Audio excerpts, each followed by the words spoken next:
Ok, dans Odoo, nous allons analyser aujourd'hui la partie analyse et tableau dynamique. Par exemple, si on entre dans les facturations et qu'on parte dans l'analyse des factures, alors on se retrouve avec plusieurs outils. On peut avoir l'analyse des factures avec des différents graphes. On peut faire selon les mesures, ou peut-être le prix moyen, la quantité de produits et varier même le type de graphe qu'on utilise. On peut prendre un graphique circulaire plutôt à la place ou un graphique à bas encore. Et ce qui est plus important, c'est qu'on a des critères. Ici, on a filtré selon les clients et on peut retirer. Ici, c'est seulement les facturés. Et on a plusieurs autres filtres. On peut mettre un filtre plutôt sur les fournisseurs pour voir l'analyse des factures selon les fournisseurs et avec tous ces outils. Ce qui est aussi très intéressant est le tableau croisé dynamique. Avec le tableau croisé dynamique, on peut choisir toujours la mesure, peut-être la quantité de produit, le prix moyen. Oui. Avec le prix moyen maintenant, ce qui est intéressant, c'est qu'on peut séparer les périodes.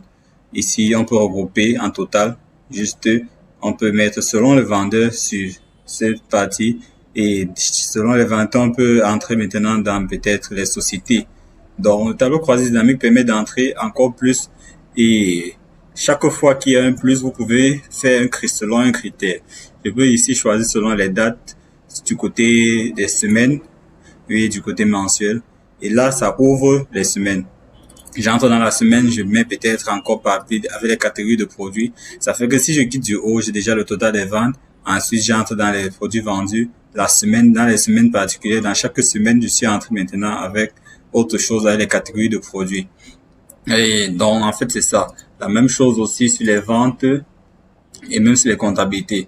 Donc, avec les outils d'analyse Odoo, vous avez la flexibilité. Vous pouvez effectuer tout type d'analyse et voir facilement des graphiques ou des tableaux dynamiques qui vous permettent une prise facile de la décision.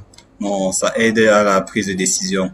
Ici, j'ai pris selon les ventes et dans les ventes, je peux prendre encore selon le pays du client. Il y a États-Unis, uniquement États-Unis. Je regroupe encore et j'entre ensuite avec le produit par exemple, et etc.